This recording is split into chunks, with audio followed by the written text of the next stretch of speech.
He's watching this, and he's just signed this #3 defender. He's going to have... I mean, Les finishes it off terrific, but the defender that came out to this challenge, he ducks that challenge, in my opinion. If he does that in a nationwide league with Manchester City, he ain't going to be in the team very long. You must say, if that had been Tony Adams, there's no way that Les Ferdinand would have gone through. He would have made sure that if he hadn't taken the ball, he would have stopped the play without any shadow of a doubt. But all credit to Les. He was strong and powerful, and he finished it with his swinger, as they said. Adams had a good game, didn't he, coming back in? Yeah, outstanding at the back there. I thought Gareth Southgate looked far more comfortable with Tony Adams alongside him. And when you consider that it was Sol Campbell's first game, I think you've got to look at Tony Adams and what he's instilled in the lads alongside him. It really was a tremendous first game back for Tony. And when you think of Stuart Pearce being left out and being replaced by Sol Campbell, and for me though, Julian, the two players for England, I think Ince and Batty were absolutely outstanding.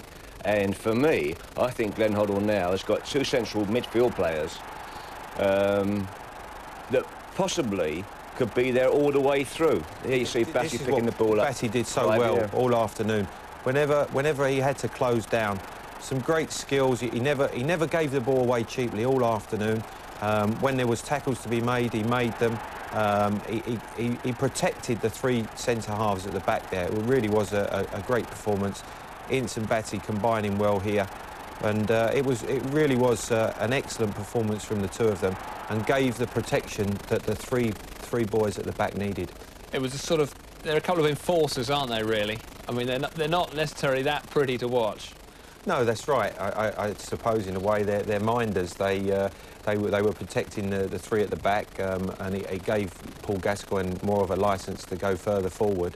And as I say, they dovetailed so very, very well, especially when Georgie Kinclarsey got on the ball and looked threatening. Batty was nearly always the first one there, but Paul Ince was always in support.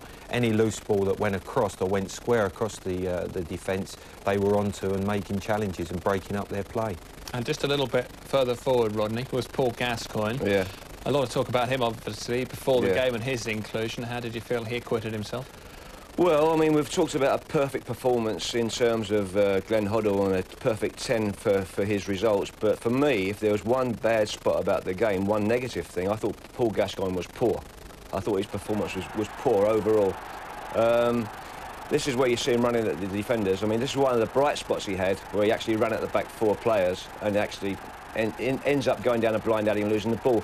But his overall performance, I thought, wasn't very good at all. And if there was one bad spot, I thought it was Paul Gascoigne today. But having said that, he's been under a lot of pressure recently, and you can understand why he might not be fully concentrating on the game.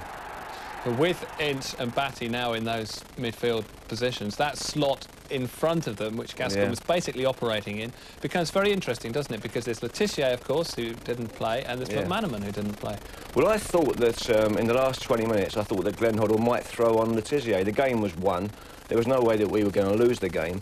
And I thought it was a perfect opportunity, if he likes Letitia, to have a look at him in international football and maybe give him 20 minutes. But that didn't happen, and of course, we went on to win anyway. But the thing for me, getting back to the two players, I've never seen that, Julian, before. I've never seen a team play with two anchor men like Ince and Batty and play so well in possession as well. I think that might be a new little system that Glenn Hoddle's going to come back from this game and think they're going to be my two enforcers in midfield and carry it throughout the campaign. He's got Christmas off, as he said. Next game is in February, at home against Italy, Clive.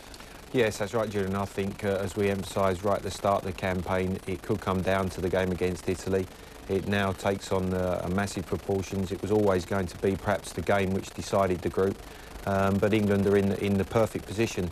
They couldn't be any better off, and it makes for a fabulous game at Wembley in February.